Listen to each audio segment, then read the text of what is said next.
La belle et l'étranger.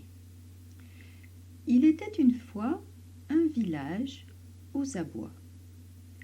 La vie y était lente et souffrante.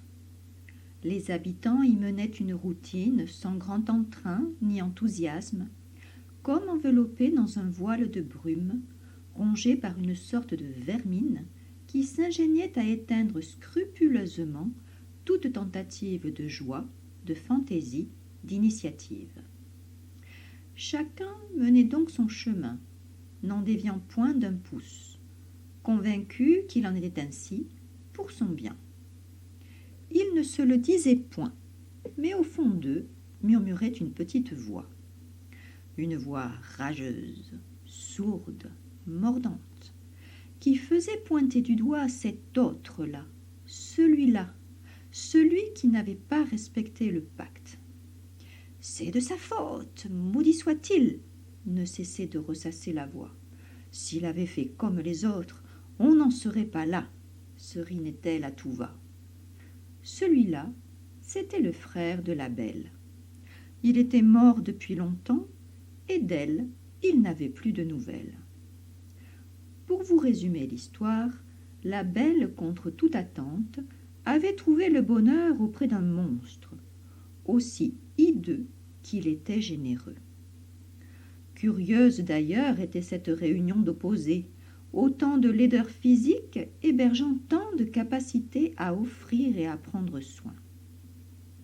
Les villageois n'y avaient vu que du feu, tandis que la belle, suivant l'élan de son cœur, était partie vivre au loin, dans un écrin merveilleux de douceur, de chant, de danse et d'abondance. Le frère, intrigué, était parti à sa recherche, et l'ayant retrouvé, la supplia de revenir au village. Le couple, circonspect, avait accepté moyennant condition. Les villageois devaient faire preuve de cohésion et solidarité. Ils leur lancèrent le défi de jeûner ensemble pendant 7 jours et 7 nuits, et au bout de la 7e nuit, le couple viendrait pour cette visite tant espérée. De retour en sa demeure, le frère fit courir le bruit, et tous le suivirent et se rassemblèrent dans ce grand mouvement collectif, entrevoyant le bonheur que ce serait pour ce frère de se voir réuni avec sa sœur et sa nouvelle famille. Les premiers jours de jeûne furent relativement aisés. Disposant encore de quelques réserves de force et d'énergie, chacun pouvait se sentir un peu comme d'habitude, un peu moins vigoureux, certes, mais encore doté de cette capacité à agir, interagir et rebondir. Mais au bout de quelques jours, l'épuisement se fit sentir chez certains, qui commencèrent à défaillir, à éprouver la faiblesse de ne plus pouvoir réagir, à ressentir comme une angoisse, un vague sentiment de danger rôder autour d'eux. La plupart purent l'apprivoiser par la discipline de leur esprit et la concentration sur l'objectif de réunion et de paix entre tous. Ils tenaient bon, car ils aimaient suffisamment leur frère pour souhaiter le voir heureux et contribuer, malgré la gêne, le désagrément, l'inconfort, la dureté de l'épreuve ou la douleur même, à ce projet de bonheur. Cependant, il y en eut un qui, à lui tout seul, suffit pour mettre à terre cette perspective, et ce fut le frère lui-même. N'y tenant plus, et honteux de ne plus tenir, il partit en cachette se ravitailler. Oh, pas beaucoup, juste ce dont il avait besoin pour se sentir de nouveau sûr de ses moyens. Lorsque le monstre arriva au village, avec tout le flair animal dont la nature l'avait pourvu, il lui en fallut bien peu pour détecter l'incartade, auprès du fautif dont émanait le fumet particulier de la nourriture toute fraîche.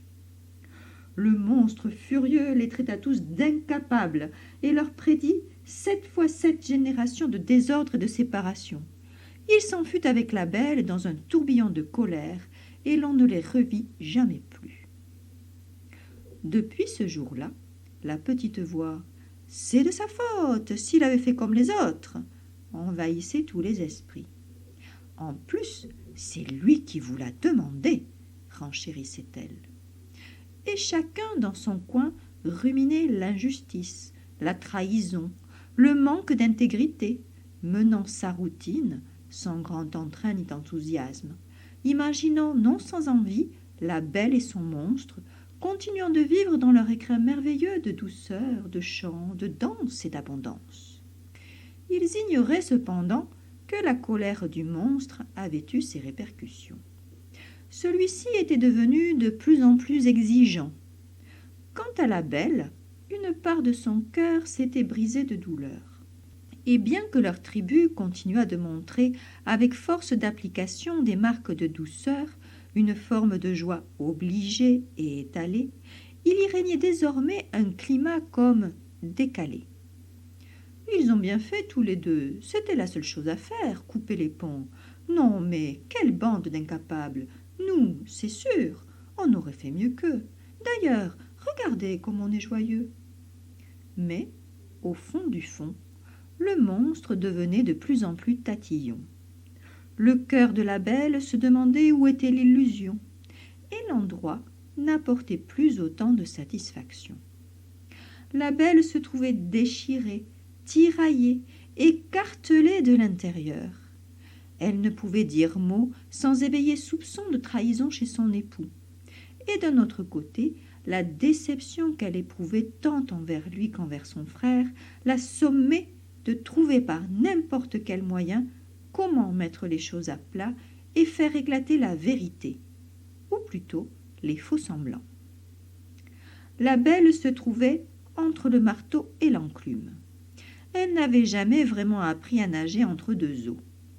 Elle avait compris depuis longtemps que ménager la chèvre et le chou ne donnait que rarement les résultats escomptés.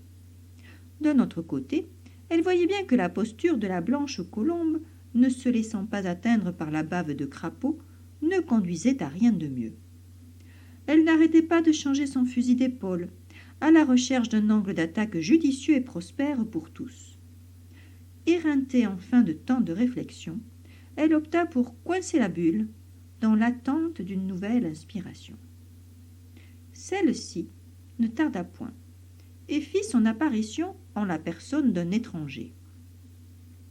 C'était un homme, pas comme les autres, vous l'aurez deviné. Ce qui le rendait étranger, ce n'était pas son allure, somme toute banale.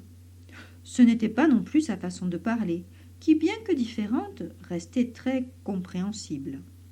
C'était peut-être son éclat, car il était entouré comme d'un halo blanc rayonnant.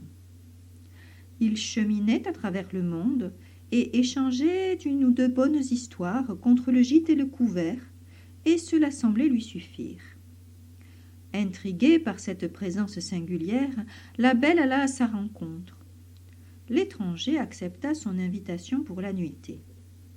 Après une douce veillée où le tambour retrouva la résonance d'antan, où les histoires vinrent caresser les oreilles, faire vibrer les cordes sensibles et réveiller les pupilles, l'étranger reprit sa route au petit matin. Il remercia la belle de son hospitalité et en guise d'adieu lui remit un petit bout de papier. Alors que l'homme s'éloignait, elle lut les quelques mots hâtivement griffonnés. « Je t'aime, j'entends ta douleur, je suis avec toi. » Elle comprit que c'étaient là les mots qu'elle attendait de recevoir depuis si longtemps, que ces mots-là étaient ceux dont son époux et son frère avaient aussi besoin, et que c'est enfin à travers eux que la solitude prédite trouverait son terme, permettant au lien paisible entre tous de renaître et de se recréer. Et depuis ce jour-là, elle adressa ces mots à ceux qui étaient restés là malgré tout, à ceux qui allaient revenir malgré tout, à ceux qui ne reviendraient pas malgré tout. Histoire écrite et lue par Sophie Bédoured.